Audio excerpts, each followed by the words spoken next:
Welcome along to the Breakaway. For those watching on Facebook, YouTube and Twitter, thanks for joining us. Caleb Ewan put to bed years of frustration and non-selection to take the stage win on his debut Tour de France. He said there was no other race he dreamt of winning in today. His dreams came true, taking the win on stage 11. Well, Brian Smith and Dan Lloyd are alongside me this afternoon for the Breakaway. Brian, just how impressive was the manner in which Caleb Ewan took that win?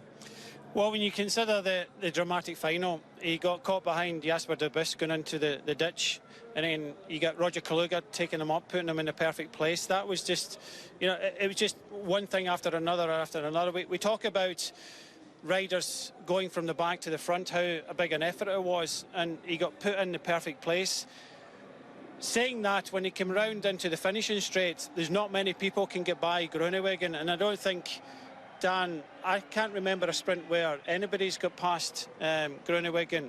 Caleb Ewan always finishes close, but always a close second. No, you're right. I mean, we regard him as the fastest finisher for good reason, because, as Brian said, nobody tends to come around him. His lead-out's right, and it was almost perfect today. It did just slow down slightly before 200 metres to go, but nevertheless, you'd normally put your money on Groenewegen at that point. So I think it was a very impressive sprint by Caleb. What is it about these two that we often see them fighting it out in the same sprints? What kind of... Whenever you look at them physically, they're so different, and yet they often are right up there together. But as you say, Brian, usually with Caleb Ewan in second. It's a stature thing, isn't it? I mean, they've got a similar physiology. They've got a lot of fast-twitch muscle fibres compared to the climbers in this race, but one's just a little bit taller than the other. I think that's really all it comes down to. That's one of the things I like most about cycling, though. You get all shapes and sizes that are capable of making a living out of the sport. What will this do to Caleb Ewan then going forward, Brian? We know how long he has been hoping for the opportunity to prove himself on this stage. Today he has delivered on that. That must give a huge psychological boost, and also, I guess, justification in the rest of the team for believing in him. Yeah, he didn't have the best start of the year.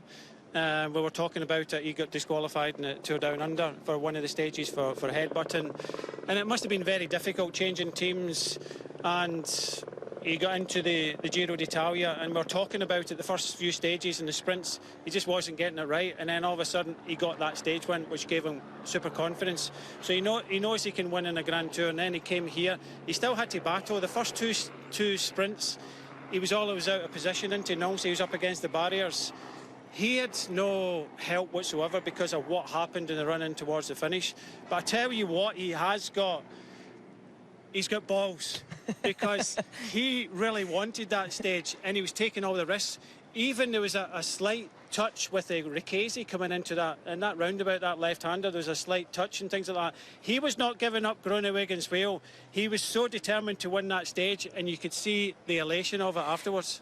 Caleb Ewan is a rider who, when he first came in the scene, was compared a lot to Mark Cavendish, and mainly because he had that low sprinting style, and Cavendish says that he's nothing like him. However, taking that point, I'll use a different word, given that he is, he's so brave, I guess, so daring, is that a way that we can compare him to Mark Cavendish, do you think, who was the last winner into Toulouse, of course, in 2008? I think we probably could, yeah. I mean, if you look at his actual power numbers, they're nothing compared to the likes of Kittel or Greipel, you know, the big monsters of sprinting from a couple of years ago. But he's so low on his bike, that he's so aero, that doesn't matter. He still manages to take the wins today. I mean, going back to before, in my head, I'd kind of written him off as a pure sprinter on the flat. And before the Giro, I was starting to think his future lies in slightly uphill drags, or even, you know, severely uphill drags, like we saw in the Hatter Dam at the start of the year, 200 metres at, what, 13–14%? I was starting to think that's the sort of stage finish that's going to suit him, and he needs to concentrate more on that. Proven me wrong. But even in the Giro, when Carapaz won that stage, he was a very close second, so we started labelling him up as this kind of uphill sprinter, and looking at this finish, it was, for me, it was between Groenewegen and Viviani. I chose Viviani, but I don't think they got it right. We were talking about Deconi Quickstep getting it right. They never got it right. I think the team that got it right today was Jumbo-Visma, but they had this wee fella that was so determined to win the stage. But I also noticed in the sprint finish as well that I think it was Groenewegen, there was people had their mobile phones out, and they hit his helmet, hit the mobile phones. Whether that put him off ever slightly, I don't think so. He was determined to get across the line first, and he failed, and it was just that throw to the line, and Caleb Ewan gets his first stage win, which is brilliant, and I'm sure he'll win so many more. And so impressively versatile, as you both said. Dan, you were saying earlier that this has been a very fair Tour de France for the sprinters in a way, because these sprint wins have been fairly evenly distributed amongst most of the key contenders. One who hasn't celebrated yet is Michael Matthews, and he's been speaking to Ashley House. Michael, we saw quite a different thing from you guys today. When was that decided? I decided it yesterday on the rest day. We decided that we're too close on the green jersey points to continue going for bunch sprints and green jersey. So we thought, how about we reverse the roles and give Case a chance at a bunch sprint. It was a short stage, so it suited him a little bit better than it did suit me. So actually it worked out quite well. I gave away some green jersey points to Sagan with the intermediate and the final. So I should be normally out of the green jersey fight now, and I can go for stages in the breakaways. So it's an interesting tactic to go thinking about the green jersey, but actually now it's kind of gone the other way, or?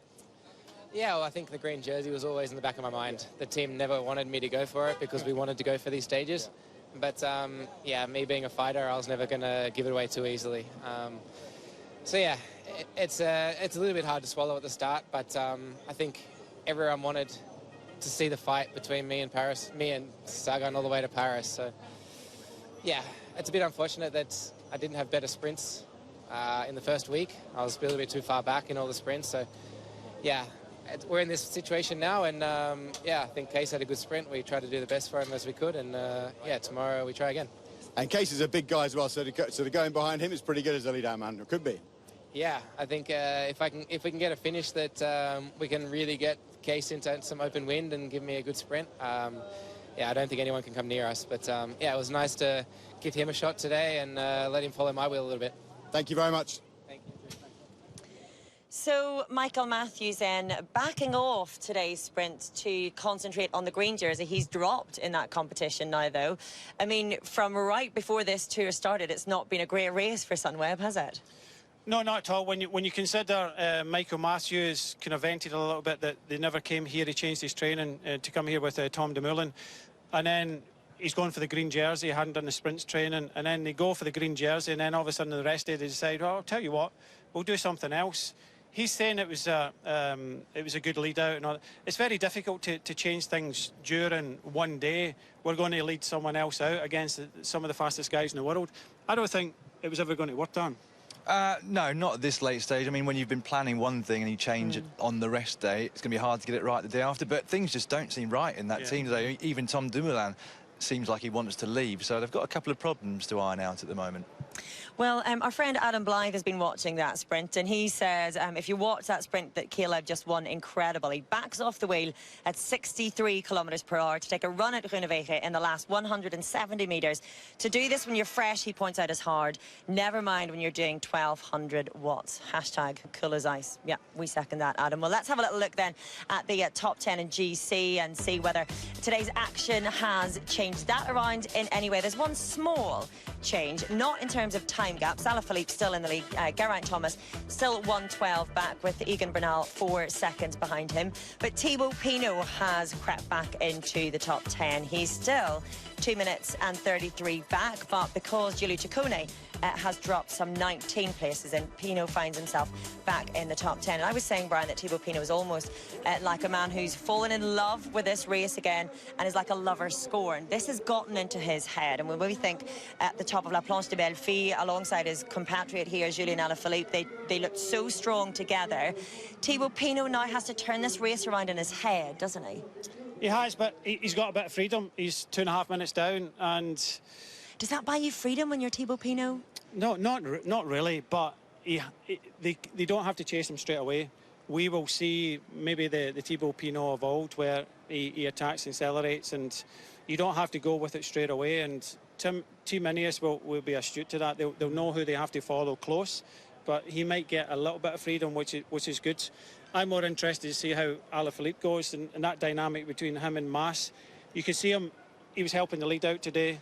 I think he'll go towards helping Mas. I think that's still the plan. But saying that, going back to what Adam Blythe said in the sprint, great observation there. But I think Ricchese on that last climb, he got impeded a little bit, and Viviani had to make an effort to come back to the front three all these small efforts and the adrenaline running in the veins of Caleb Ewan, and for him to be able to kind of back off and do that, and it's all split-second decisions. He made the right decision. Well, it could have been the wrong decision. Look, there's a lot of things we can read into these things, that Thibaut Pinot, Bardet still not out of it. There's a lot of riders that have to attack. And I think going into the next few stages, they have to do it. They can't wait to the last week. They have to do it, try and do something in the Pyrenees now. Yeah, well, they've got some mountains tomorrow, which we'll look at shortly, I'm sure. Brian's right, they're going to have to start sooner rather than later at Groupama FDJ to try and peg back some of that time. That said, I think they're all going to be thinking in the back of their heads about the following day's time trial, because they could equally lose just as much as they've gained the day before. But it's well poised for tomorrow, isn't it? I was just looking, 25 seconds between Geraint Thomas in second and Adam Yates in 7th place. So there are a lot of riders, as Brian pointed out, that they need to look at before Pinot. Yeah, there's a lot of riders like Adam Yates can wait a little bit, but others can't wait, and that's what it's going to be more exciting to watch, because these riders that have lost a bit of time have to try and think about how they're going to get that time back. If I wasn't holding this microphone, I'd be rubbing my hands with glee at the thought of the next 4 stages. What about Adam Yates and what about Dan Martin? What can we expect from riders like that over the next couple of stages, and what do they need to do so they're not waiting for the last week? Well, I think that's what they'll do. They'll wait. First and foremost, tomorrow I can't see either Adam or Dan Martin wasting any energy at all. I said right from the start, you have to look for your opportunity, but their downside, and I know Adam has been trying to work on his time trial ability, and he has improved in that area. Dan, we'll have to wait and see. He's maybe not in the best of bikes, time trial bikes, so he could lose some time, I would suspect, on the likes of Geraint Thomas. So it's saving energy for tomorrow for those two, but the others, if I was manager with any of the other teams, I would go for it. I wouldn't give Ineos a rest, because that's where they're going to come and bite you, because both Bernal and Geraint Thomas can do a good time trial, and they'll take even more time. It is a fascinatingly positioned time trial, really, when you think of what sandwich is on either side of it, really, and how it makes up the filling of that sandwich. It's a baguette in this country. It's a baguette, yeah. It's a tasty-looking baguette, though I want to bite of that one, because the likes of Dan Martin will not be looking forward to the time trial, which means we could expect other riders like him as well to be trying to make up as much time as they can tomorrow, and trying to make up as much time in the days after. I mean, in terms of the dynamic of the next couple of days, it's going to be quite a GC battle, isn't it? Should be, although tomorrow's a bit of a taster, really, for the mountain still to come. And it's not a mountaintop finish. I think the peak of the final climb is still over 20 k's to go. Time bonuses up there, though. Yes, but it could be one for the breakaway tomorrow, because there's a long period of flat before they get to the climbs. And I don't think Ineos, for example, are going to put too much into that. Maybe De Koning Quickstep will think they can hold on to it for another couple of days, because Alaphilippe's a decent time trialist too.